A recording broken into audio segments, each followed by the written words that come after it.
Show us your credentials. Who authorized you to teach here? Jesus responded, first, let me ask you a question. You answer my question and I'll answer yours. About the baptism of John, who authorized it, heaven or humans? They were on the spot and they knew it. They pulled back into a huddle and whispered, if we say heaven, he'll ask us why we didn't believe him. If we say humans, we're up against it with the people because they all hold John up as a prophet. They decided to concede that round to Jesus. We don't know, they answered. Jesus said, then neither will I answer your question. Tell me what you think of this story. A man had 2 sons. He went up to the first and said, son, go out for the day and work in the vineyard. The son answered, I don't want to. Later, he thought better of it and went. The father gave the same command to the second son. He answered, sure, glad to, but he never went. Which of the 2 sons did what the father asked? They said the first. Jesus said, yes, and I tell you that crooks and whores are going to precede you into God's kingdom. John came to you showing you the right road. You turned up your noses at him, but the crooks and the whores believed him. Even when you saw their changed lives, you didn't care enough to change and believe him. The gospel of the Lord. So we are still in our series, and will be for quite some time, back to the basics. It's never too late to go back to the basics and revisit like our core tenets. Today we're going to talk about humility and God's grace. And I want to start with a story. A long time ago, I ended up, this was like way before seminary, way before I ever thought about even becoming a priest. I was doing what I came to know to be spiritual direction. It happened without me even knowing it. It's pretty natural, organic, if you will. I would be talking to people and they would turn the conversation to their relationship with God. And I would talk with them about that and listen to them about their relationship with God. And I did that quite a bit, to the point that I finally figured out what I was doing, that I was doing spiritual direction.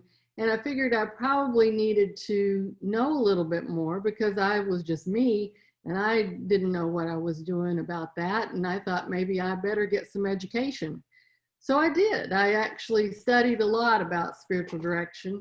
And one particular person I studied with was a priest named Tilden Edwards. And he was quite well known in the Episcopal Church as like the guru of spiritual direction. So I was very blessed to be able to study with him. The course that he offered certified that I had gone through it, but he said he wouldn't really say I'm a spiritual director, because he said a spiritual director is between you and the person and God and the Holy Spirit, you know, that's all infused. And so no matter how many certifications you can get, you may or may not be a spiritual director. So I continued to do that. I actually was at the cathedral downtown, the Episcopal Cathedral downtown, and there were a number of priests there, and they would send me people who wanted to talk about their relationship with God. And so I had a lot of people that I talked to. One day I happened to be in the copy room making some copies, and another staff member at the cathedral came into the room and we started talking. And somehow Tilden Edwards came up and she found out that I had taken his course. And all of a sudden there was just this tremendous shift in my credibility. Nothing had changed except for the fact that she had learned that I had studied with Tilden Edwards. And I was kind of surprised by that, because I had been doing it by that time for a long time. And I was thinking the work would have shown that there was something that I was doing spiritual direction more than the certificate. And, Tilden basically affirmed that thought, but it made a difference to her whether I was certified to do it. I have a friend, a neighbor actually, who's a great mechanic. He can take an engine apart and put it back together, probably blindfolded. But he never went past high school. He's not a mechanical engineer. He's a person who learned by doing the work. And now he works at Bourbon County, the Board of Education, doing mechanical work all through all the school systems because he knows how to do it, and he does a great job, and he works really hard at it. I have another friend, actually passed away a year and a half ago, who for 20 plus years was the person I always called if anything went wrong with my house, because he knew the ins and outs of a building better than anybody I've ever met. He knew from the foundation. He put a roof on my house. He would fix my furnace. He would fix electrical or plumbing, anything that it needed, he could do that. And he was never trained. He learned because he did the work.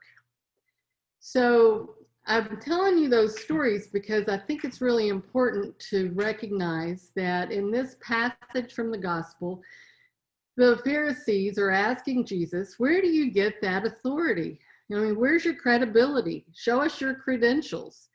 And of course, Jesus doesn't answer, but if you look at Jesus' life, it was his work. It was the work he did. It was the ministry he did. It was the fruits of his labor, so to speak, that gave him the authority to teach in the temple. But I want to give you a context of this particular passage that I think is important. Right before this happens, Jesus is going to Jerusalem and ends up having this conversation with the Pharisees, but he sees this exquisite fig tree over to the side of the road, and it was beautiful, and he was hungry. And so he walked over to the fig tree, and he was going to try to take some figs off of it, and the tree was barren. It didn't have any figs. It had no fruit. And Jesus, in his frustration, struck the fig tree, and it withered and died. You may remember that story. But it was like a precursor of what was about to happen at the temple, in that this beautiful, exquisite fig tree did not bear fruit. You know that Jesus was always in tension with the Pharisees all the way through his ministry. And so this episode that we read about today is nothing unusual. The Pharisees are challenging him, and he's basically challenging them right back. One of the things that Jesus later compares the Pharisees to is he calls them cups that look pretty and clean and shiny on the outside, but are dirty, moldy, and corroded on the inside. In other words, they don't function. They look pretty, but they don't produce what they're supposed to be producing. And I think his point was that we need to look at our lives and see, just like the Pharisees would do well to look at their lives and see where we're spending our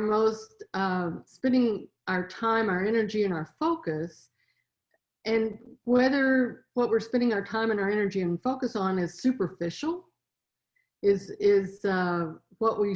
or are we actually nurturing the gifts that we've been given so that we can live into the kingdom in a greater way?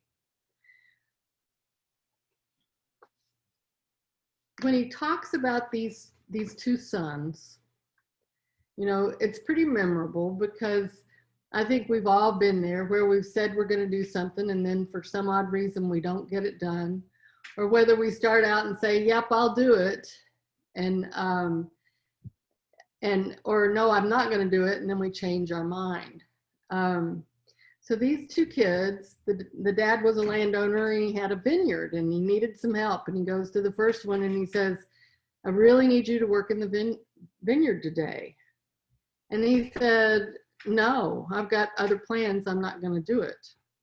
And then he goes to the second son. He says, will you do it? Will you work in the vineyard for me today? We really need your help. And the other kid says, yeah, I'll do it. But then he gets sidetracked.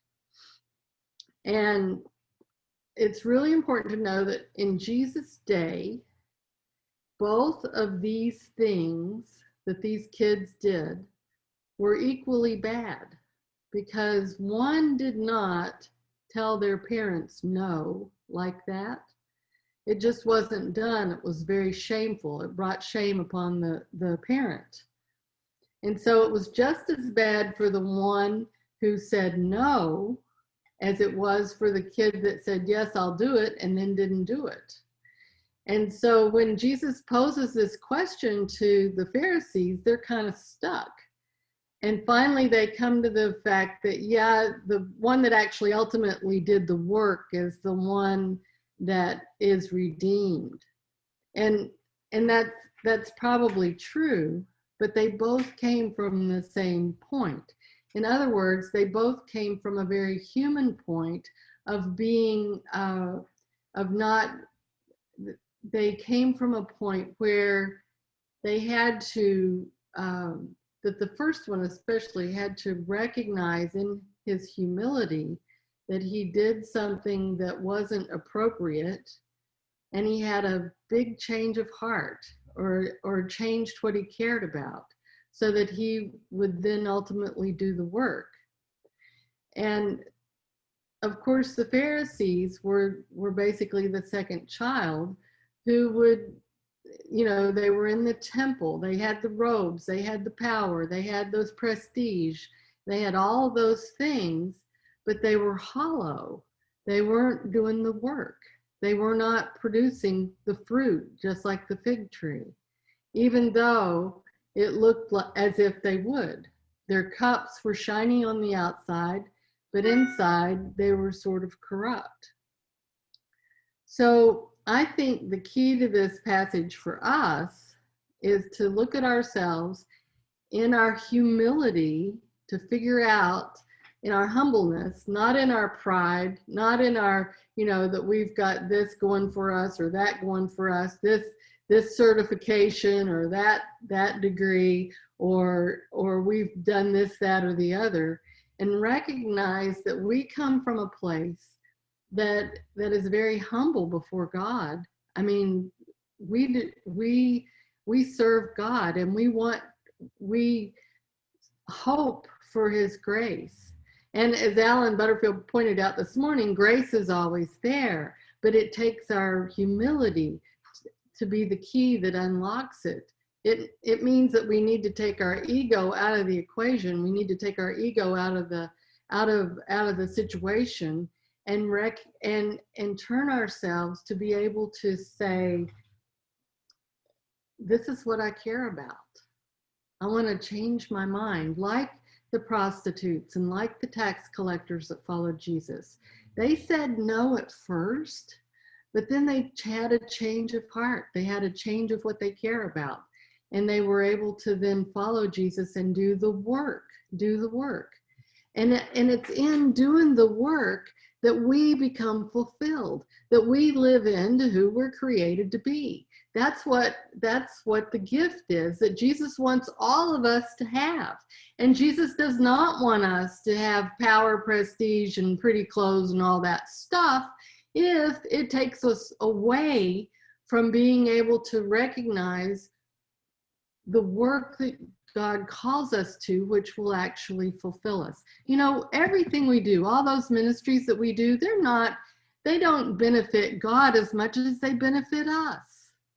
It changes us when we serve our neighbor. It changes us when we're generous. It changes us when we can forgive. It changes us when we're tolerant. It helps us become who we're created to be, when we're able to put our egos aside, put our pride aside, and humble ourselves before God and have a change of heart so that we might be like Jesus and get our authority from the work that Jesus inspires us to do and that God has given us to do, that not that we earn it. That's not what I'm saying. I'm saying this is a response, and the response is what creates our fullness in who we are created to be. It's an awesome thing. So I think the key to this passage is we need to recognize the authority for our choices and decisions come from God, and we must recognize who we are and whose we are and continue to change. We're called to change and evolve. I mean, we're a work in progress, we're never done, and we evolve. The challenge from Scripture today is to allow ourselves to be humble enough to continue to develop our gifts of love and our compassion and do the work of serving those in need rather than to seek superficial qualities of prestige and power similar to the Pharisees. I think it's a good practice, and I encourage you to think about it this week, is to look at your cup and look at what's important. Look at whether you're focusing on the outside to make it shiny so everybody can see that you have the shiny cup, or are you looking on the inside to make sure that cup can do what it was created to do? How is our humility quotient in relationship to God? And that's also a good question to ask ourselves. Jesus is clear this morning. It's really not how pretty we look. It's whether we're producing the fruit of love and compassion. I invite your conversation on